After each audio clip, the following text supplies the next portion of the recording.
محترمو د تمامو حاجتونو د پوره کېدو لپاره ډیره زیاته انتهایی پاورفل او ډیره زیاته انتهایی تیزه وظیفه ده.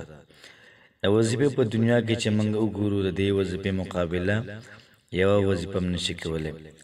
ستاسو څومره حاجات دي، ستاسو څومره پریشانۍ دي، څومره ټینشن دی، څومره قرض دی چې څومره هم سوي دا یوه وظیفه د زندګۍ معمول ساز کوي.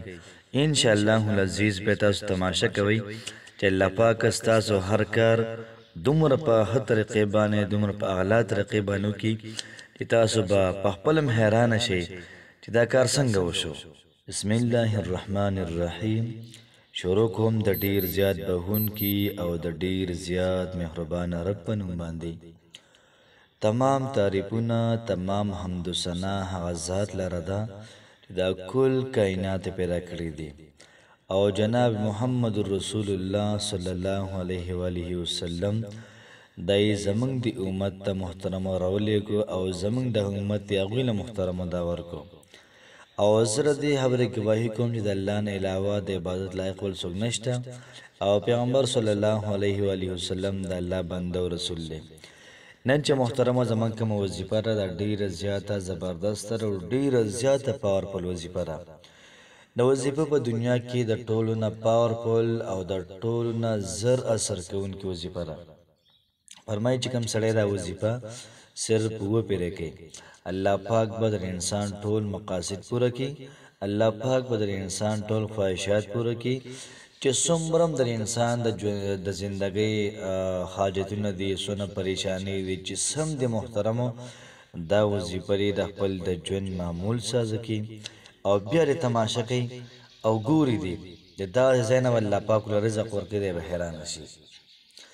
که ستاسو مسله د رزق وي د هغې حوالې سره د حسبي الله لا اله الا هو علیه توکلت وهو رب العرش العظیم دا وظیفه وکړئ.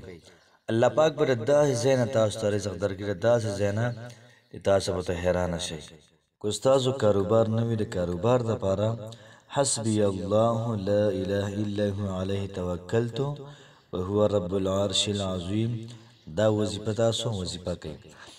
حسبي الله الله پاک کافی د زما دپاره، لا اله الا هو الله پاک نه غیر بل خدای نشته، علیه توکلت زه په الله پاک باندې توکل کوم. څومره ناشنا خبره ده، الله پاک کافی د زما دپاره او زه توکل کوم په الله پاک باندې. وهو رب العرش العظیم او دا رب د عرش عظیم دی. نو که تاسو ګورئ په دې وظیفه کې درې خبرې داسې دي چې هغه ډېرې زورورې دي.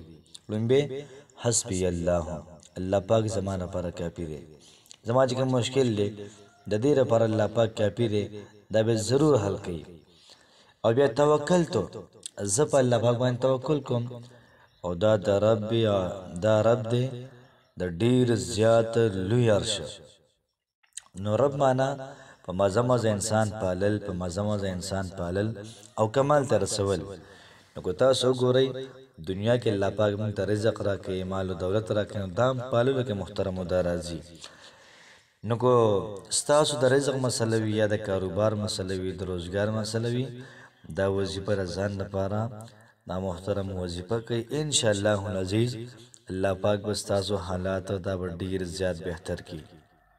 که څوک د واده دپاره کوي، څوک د کویدنې دپاره کوي، څوک د محبت دپاره کوي، نو بالکل پاورفل اعلی وظیفه ده. حسبي الله الله پاک کافي د زما لپاره. نو که محبت دپاره کې دا وظیفه یو پیدا وکړه، د واده دپاره کې چې د څه دپاره محترمه کول غواړئ که نه، نو دا وظیفه تاسو وکړئ. انشاءالله الله پاک به ستاسو ټول حاجات دا پوره کړي. الله پاک علیم بذات الصدور دی چې په زړونو کې کومې خبرې پټې دي په هغې باندې الله پاک پوه دی. نو که تاسو دا وظیفه شروع کړئ او ستاسو په زړونو کې کومې پټې خبرې دي، انشاءالله الله پاک محترم او دغه خبرې هغې له وجود ورکړي او الله پاک به ستاسو ټولې مسلې ختمې کړي او تاسو ټول به الله پاک محترم دا به کامیاب کړي. نن چې کومه محترم وظیفه شوله دا د حسبي الله لا اله الا هو علیه توکلت وهو رب العرش العظیم دا وظیفه شوله. دا به روزانه اوه پیره محترم ویل غواړي، روزانه اوه پیرې. انشاءالله الله پاک به ستا ټول حاجتونه، پریشانۍ، مصائب، مشکلات هر څه به ختم کړي. الله پاک هم خوشحاله آباد ساته.